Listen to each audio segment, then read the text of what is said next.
جب مصروف ہو جاتا ہے تو اس وقت سوچتا ہے کہ کاش کہ میں یہ عبادت کرتا تو اچھا ہوتا. تو اس لیے ان دو نعمتوں کی، اور سب سے پہلے آپ صحت کا ذکر فرماتے ہیں، اور اب اسلامی نظام عبادت جو ہے آپ اس کو غور کریں تو اس میں بھی تندرستی کا راز بتایا گیا ہے. جیسے روزہ رکھنا یہ ایک بہت بڑی عبادت ہے. اللہ کے رسول صلی اللہ علیہ وسلم فرماتے ہیں کہ روزہ رکھو اور تندرست ہو جاؤ. آج اس پہ امریکہ وغیرہ میں کئی جگہ ریسرچ تحقیق کی گئی تو وہ لوگ اس بات کو تسلیم کرنے پر مجبور ہو گئے کہ روزہ رکھنے کی وجہ سے سال بھر میں اگر کوئی 25 سے 30 دن روزہ رکھتا ہے تو کینسر کے چانسز کم ہو جاتے ہیں، اور کینسر جیسی لا علاج مہلک بیماری سے وہ بچ جاتا ہے. آج سے 1400 سال پہلے اللہ اس کے رسول صلی اللہ علیہ وسلم نے ہم کو یہ حکم فرمایا کہ تم رمضان کے روزے رکھو. آپ دیکھیے روزہ رکھنا بھی تندرستی کا بہت بڑا، صحت کا بہت بڑا راز ہے، اس میں بہت بڑا ذریعہ ہے. اور نبی پاک علیہ الصلوۃ والسلام غذائی اعتبار سے بھی آپ جو طریقہ مروج فرمائیں کہ خوراک یعنی غذا کم کھائیں، اچھی غذا کھائیں یعنی معیاری، اور کم مقدار میں کھائیں. کم کھانے سے آدمی تندرست رہتا ہے. اسی طرح آرام جو ہے، نبی پاک علیہ الصلوۃ والسلام عشاء کے فوری بعد آپ آرام فرماتے تھے. تو رات کی جو نیند ہے یہ بھی انسان کو تندرست بناتی ہے، نفسیاتی اور ذہنی بیماریوں سے بچاتی ہے. پھر صبح آپ یعنی تہجد میں آپ بیدار ہو جاتے. وہ جو وقت ہے یہ انتہائی اللہ کی رحمتوں اور اللہ کی نعمتوں کا وقت ہوتا ہے، اور یہ وقت جو آدمی بیدار ہوتا ہے وہ تندرست رہتا ہے. اور آپ فجر کے بعد اسی طرح آپ کا ایک مزاج یہ تھا کہ آپ زیادہ تر پیدل چلا کرتے تھے. نبی پاک علیہ الصلوۃ والسلام کی سیرت مبارکہ میں یہ ہے کہ آپ پیدل بھی زیادہ چلتے تھے. تو یہ بھی نبی پاک علیہ الصلوۃ والسلام کی سیرت سے یہ بات معلوم ہوئی ہے کہ جیسا کہ آج کل ڈاکٹرز بھی کہہ رہے ہیں کہ بھئی واک کرو، آپ ہر ایک کے لیے کہہ رہے ہیں لوگ. کیوں؟ کیونکہ اس کی وجہ سے انسان کا پورا نظام یعنی جسمانی جو نظام ہے وہ پورا فعال، متحرک ہو جاتا ہے، ایکٹیو ہو جاتا ہے. چلیے بات چیت کا سلسلہ مفتی صاحب جاری رکھیں گے. تو ناظرین، حفظان صحت آج کا یہ ہمارا عنوان ہے. اگر آپ کے ذہن میں بھی کوئی سوال ہے تو بلا جھجک آپ کال کر سکتے ہیں. مفتی شرف الدین صاحب ہمارے ساتھ موجود ہیں جو آپ کے سوالوں کے جواب دیں گے. نمبر لگاتار ٹی وی اسکرین پر فلیش ہو رہا ہے. مفتی صاحب، صحت کا آپ نے ذکر کیا. کچھ عبادت ایسی ہیں جو صحت سے جڑی ہوئی ہیں، خاص کر اگر ہم حج کی بات کریں، آپ نے بھی ذکر کیا. تو کیا بہتر یہی ہے کہ حج جو ہے وہ جوانی میں کر لیا جائے، زیادہ افضل ہے؟ بسم اللہ الرحمن. آپ دیکھیے اس کا صحیح جو حق ادا ہوتا ہے تندرستی کی حالت میں ہی ہوتا ہے. کیونکہ آدمی بالکل ویل چیئر پہ ہے، نہ چل سک رہا ہے نہ پھر سک رہا ہے.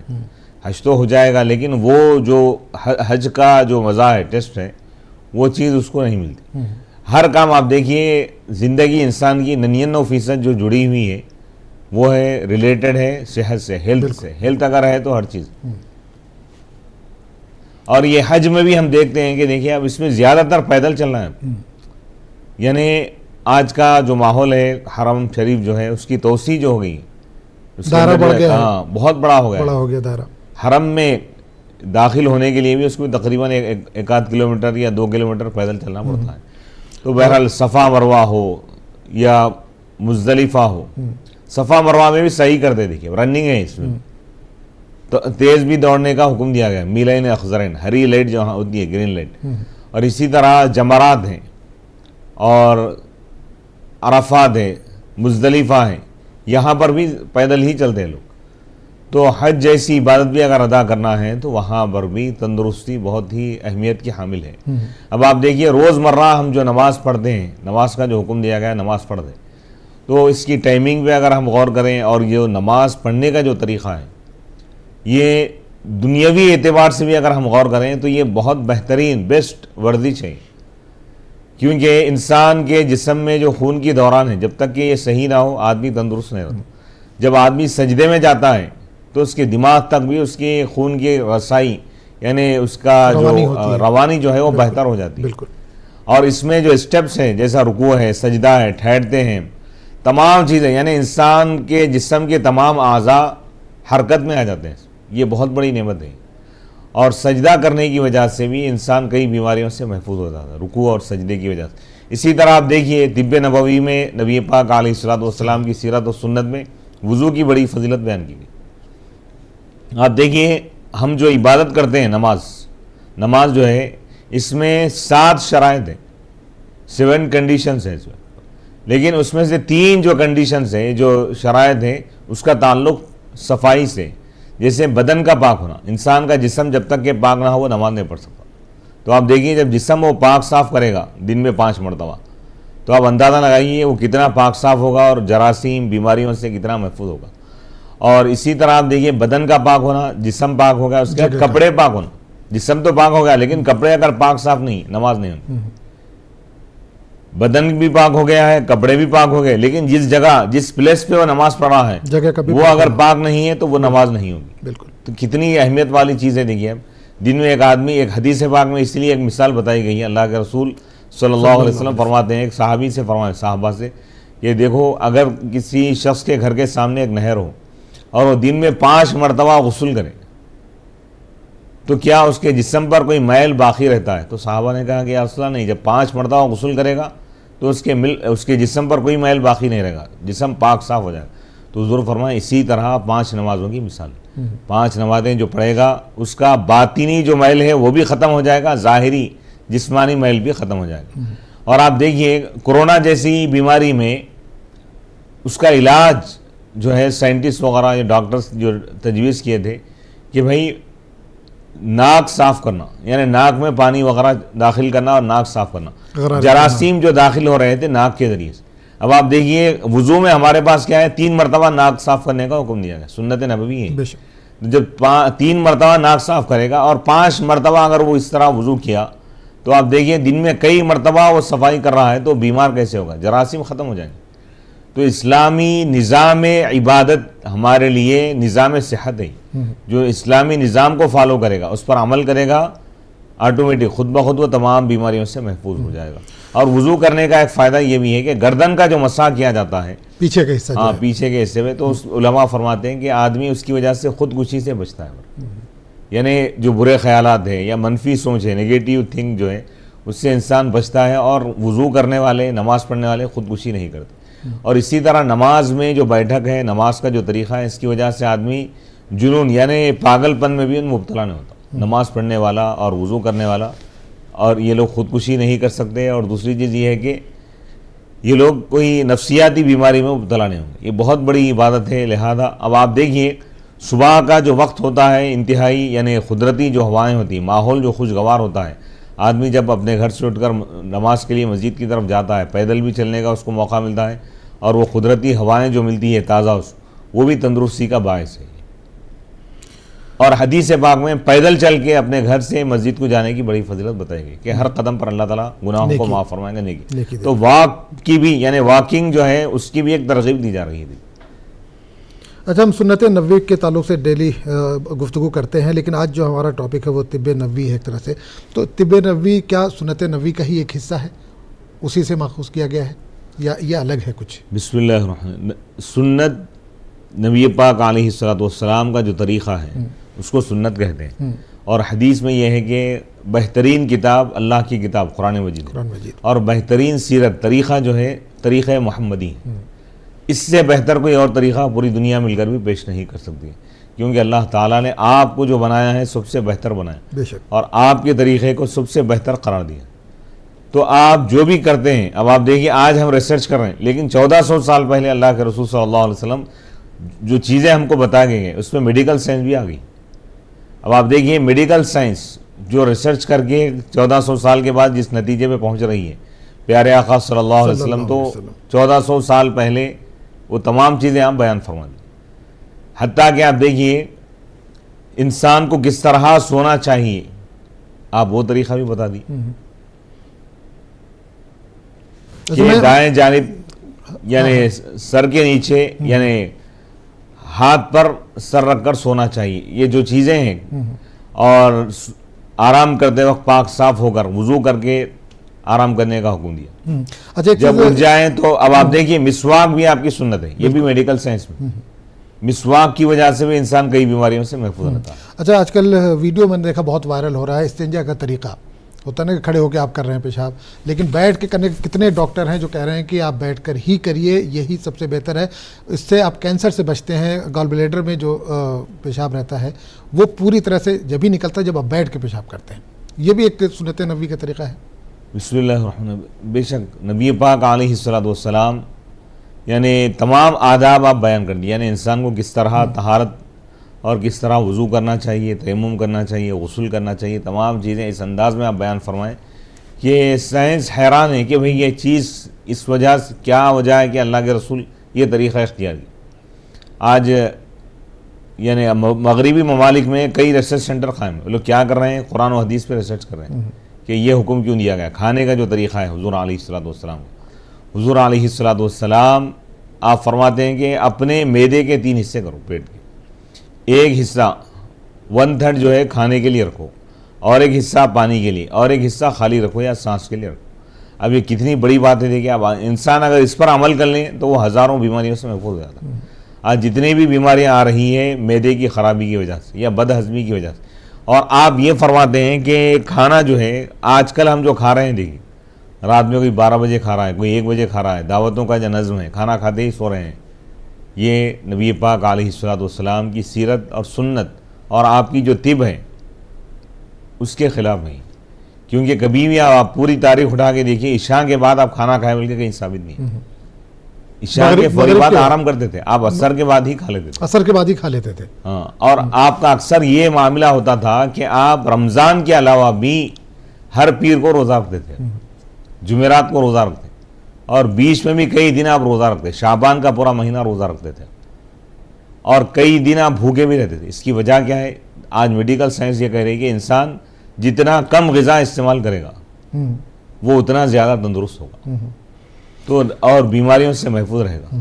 آج آپ دیکھیے یہ جو کینسر پہ جو تحقیق ہوئی، ایک بہت بڑا ڈاکٹر جو ہے تحقیق کیا، اور جب ایک کانفرنس میں جب اس کو پیش کیا گیا، پوچھا گیا کہ بھئی آپ کیا ریسرچ کیے، کیا دوا تیار کی، تو اس نے کہا کہ میں ایک دوا تیار کر لیا ہوں۔ تو لوگوں نے پوچھا کہ کیا تیار کیا، تو اس نے کہا کہ جو آدمی بھوکا پیاسا رہتا ہے زیادہ، اور تقریباً یعنی 20 سے 25 دن اگر بھوکا پیاسا رہے گا، دن بھر بھوکا اور پیاسا رہے گا، 12-15 گھنٹے بھوکا پیاسا رہے گا، تو ایک وقت کے بعد آدھا دن گزرنے کے بعد جب اس کے پیٹ میں پوری غذا ختم ہو جاتی ہے تو معدہ جو ہے اس کے جسم میں جو خراب چیزیں ہیں وہ تمام چیزوں کو وہ کھا لیتا ہے اور اس کو گلا دیتا ہے اور اس کو جلا دیتا ہے۔ اور کینسر جو پیدا ہوتا ہے، جسم کے اندر جو خراب چیزیں رہتی ہیں، جو جسم کے اندر رہ جاتی ہیں، باہر نہیں نکلتی، تو اس کی وجہ سے کینسر پیدا ہوتا ہے۔ تو جو بھوکا پیاسا رہے گا اور سال میں کم از کم ایک 25 سے 30 دن رہے گا تو کینسر 99% اس کو نہیں ہوگا، یعنی محفوظ ہو جائے گا۔ بالکل۔ تو یہ نبی پاک علیہ السلام نے 1400 سال پہلے روزے کا آپ نے حکم فرمایا۔ اب ریسرچ چل رہی ہے، آج ریسرچ چل رہی ہے۔ چلیے کالرز ہمارے ساتھ جڑ گئے، اس پر بات چیت کا سلسلہ جاری رکھیں گے۔ کالر ہمارے ساتھ جڑ گئے۔ جی السلام علیکم۔ السلام علیکم سر۔ وعلیکم السلام۔ سر امام جعفر صادق کے پوریاں بنا کے فاتحہ دلانا کیا کھیر کو فاتحہ دلانا؟ نہیں، ایک بار سوال پھر سے کیجیے، سوال ایک بار پھر سے کیجیے۔ ہاں جی سوال ایک بار پھر سے کیجیے، آواز نہیں آئی تھی آپ کی۔ سر پوریاں کو فاتحہ دلانا کیا کھیر امام جعفر صادق کے دونوں چیزیں کرنا ہے یا خالی ایک چیز کرنا ہے، یہ پوچھنا چاہ رہے ہیں۔ اچھا فاتحہ وغیرہ دینا جائز ہے، پوریاں بنا، ٹھیک ہے، امام جعفر صادق۔ چلیے ٹھیک ہے، بہتر ہے۔ ایک کالر اور ہمارے ساتھ جڑے، ان سے بھی بات کریں گے۔ جی السلام علیکم۔ وعلیکم السلام۔ السلام علیکم۔ وعلیکم السلام ورحمۃ اللہ وبرکاتہ۔ جی بتائیے کہاں سے بات کر رہی ہیں؟ یہ فرجانہ خاتون لدھیانہ۔ لدھیانہ سے۔ جی بتائیے کیا سوال ہے؟ جی آپ لوگ خیریت سے ہیں؟ جی الحمدللہ بالکل خیریت سے ہیں۔ مفتی صاحب کا مزاج کیسے ہیں؟ الحمدللہ۔ جی جی مفتی صاحب سن رہے ہیں، جواب دے رہے ہیں۔ اللہ تعالیٰ آپ لوگ کو سلامت رکھے۔ آمین اللہ تعالیٰ آمین، مجھ بہت بہت کو شکریہ۔ سلامت رکھے۔ جی مفتی صاحب سے میرے 3 سوال ہیں۔ پہلا سوال یہ ہے کہ بچہ ہے نا 6 سال کا، وہ جو ذہن میں کچھ ہٹتا نہیں پڑھنے میں، وہ جو ہے بالکل نہیں ابھی تک پڑھ پا رہے ہیں کچھ بھی، دل بھی نہیں لگاتے پڑھنے میں۔ 6 سال کا ہے تو کپڑا بھی ٹھنڈے کا نہیں پہنتے، بہت مشکل کرتے ہیں، تو اس کے لیے کوئی دعا بتا دیں مفتی صاحب۔ کہ کپڑا لے کے اس کے پیچھے پیچھے جاتی ہوں اور وہ آگے آگے بھاگ جاتا ہے اور پتلا سا کپڑا پہن کے چلا جاتا ہے، جو گرمی والا وہی پہن کے پڑھنے کے لیے، اور جاتا بھی ہے تو پڑھائی میں دل نہیں لگاتا۔ یہ دعا بتا دیں مفتی صاحب۔ اور دوسرا سوال یہ ہے کہ شکر ایسا ہم کہہ دیے کہ اللہ تعالیٰ آپ کا شکر ہے، ایسا ادا ہو گیا یا پھر ہم پڑھ کے ادا کرے سمجھ میں آ گیا، شکر کا حسن عبادتی کا، ایسا عام میں بھی ٹھیک ہے، نماز میں تو پڑھتی ہوں، نماز کے ٹھیک ہے۔ یہ تو 2 سوال ہوئے۔ اب تیسرا سوال یہ ہے کہ ہمیں روز کا جو نکالنا ہے صدقہ،